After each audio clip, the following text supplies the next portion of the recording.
Faith is one of those concepts that brings up a lot of different things for different people, particularly anyone of a secular mindset who assume that faith has no place in their life whatsoever. I think it's Brené Brown that says that opposite of faith is not doubt, it's certainty. And we live in a world that demands certainty, or at least tries to sell it to us. I mean, we like guarantees, we like things definite. We like to assume that we can exert control over multiple facets of our life. And I think the last few months have really illustrated how precarious a world we live in. And a lot of people use the exertion of control to manage their internal anxiety. And for anyone who does that, then the last few months will certainly have triggered them and shook them up a bit. And yet, when it comes to our reality, there's very little we can exert control over. I think it's Stephen Covey that talks about the circle of concern, the circle of influence, and the circle of control. And the circle of concern is this really wide circle that, includes other people, includes external situations, and we tend to spend a lot of time focused on it. And then we have the circle of influence, and this is areas of our life that we have a certain amount of influence over but not control, and we tend to give this a certain amount of our energy but not a whole pile. And then we have our internal experience, and this is our circle of control. This is what we can actually regulate, this is what we can actually influence, and yet we tend to ignore it. We tend to put all of our energy and resources and thought into the circle of concern, hoping that if we try to exert control over all these things, that we're going to feel safe, that we're going to feel secure. And all we end up doing is exacerbating our anxiety, which we were trying to curb to begin with, because ultimately trying to control other people, trying to control external circumstances is always going to be a fool's errand. It's not actually going to get you anywhere.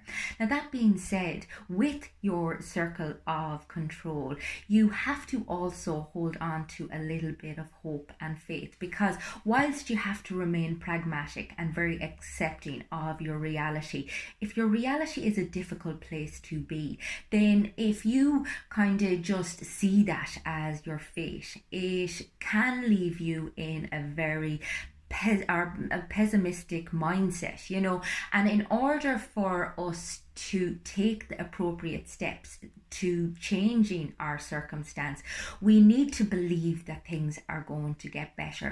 That's where faith comes into it. Now, faith isn't a delusional mindset. It's not about avoidance or denial. It's not about trying to escape whatever it is that you're experiencing, nor is it about trying to paint a positive perspective when there isn't one, or prematurely. It's about being very accepting of your situation, but also recognizing that there is possibility and there is hope for a better future.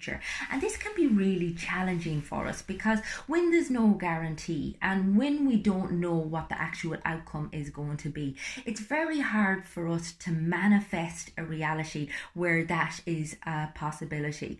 But unless we manage to do so, we tend to kind of stagnate in a very pessimistic place, and that's not beneficial to us, and it's having a certain amount of trust for the timing of your life. And again, we have to be very careful about the language that we use. We tend to tell ourselves, I can't handle this, or this is too much, or I don't know what I'm meant to do, or this shouldn't be happening to me. And yet the reality is, it is happening and you are able for it. It's just that you have to believe it. But you do need to take appropriate action to move towards where it is that you need to go, oftentimes without knowing where that actually is. And that means just taking one small step after another. And when we are continuously in a place where we're telling ourselves this isn't going to work, there is no hope, the future is bleak, then we're never going to be able to take those necessary steps. Whereas if we are in a place of possibility, where we can, I suppose, imagine that there is a future ahead of us that is brighter, that gives us the strength and the motivation and the sheer faith to move forward in a trajectory that is positive. And I suppose it doesn't matter what you have faith in. You can have faith in your own higher power. You can have faith in Source or God or Buddha. You can have faith in a better tomorrow. Whatever it is that works for you. It's just about cultivating a level of hope, because we need that optimism. We need to believe that things can change. And it's a very heart-filled movement as opposed to something that occurs in the head. Because again, we have to just surrender. We have to let go of our need for control. We have to just put our faith in the unknown, and that really doesn't sit well for us. And yet, any time that I have really struggled immensely in life, there has been an element of faith that has allowed me to come out of my struggle, that has given me the strength and the courage to keep going despite the fact that it looked like everything was hopeless.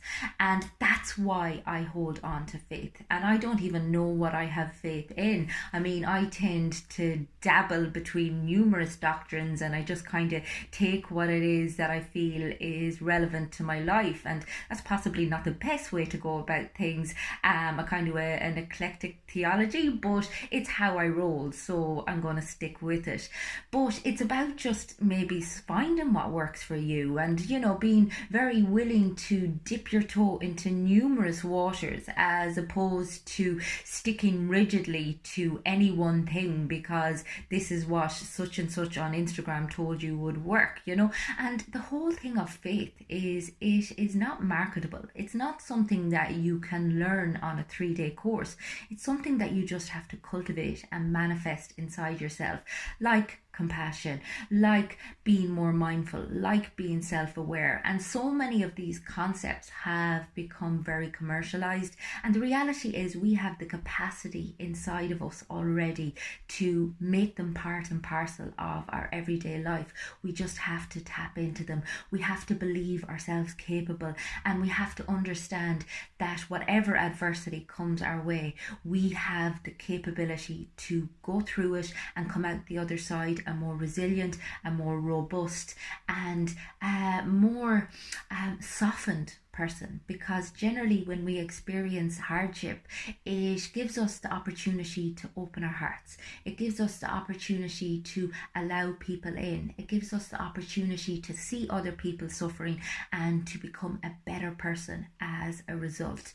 And I don't know one person who couldn't do with a little of that. If you would like to work with me in any capacity, get in touch with me on my website. It's fundamentals.ie.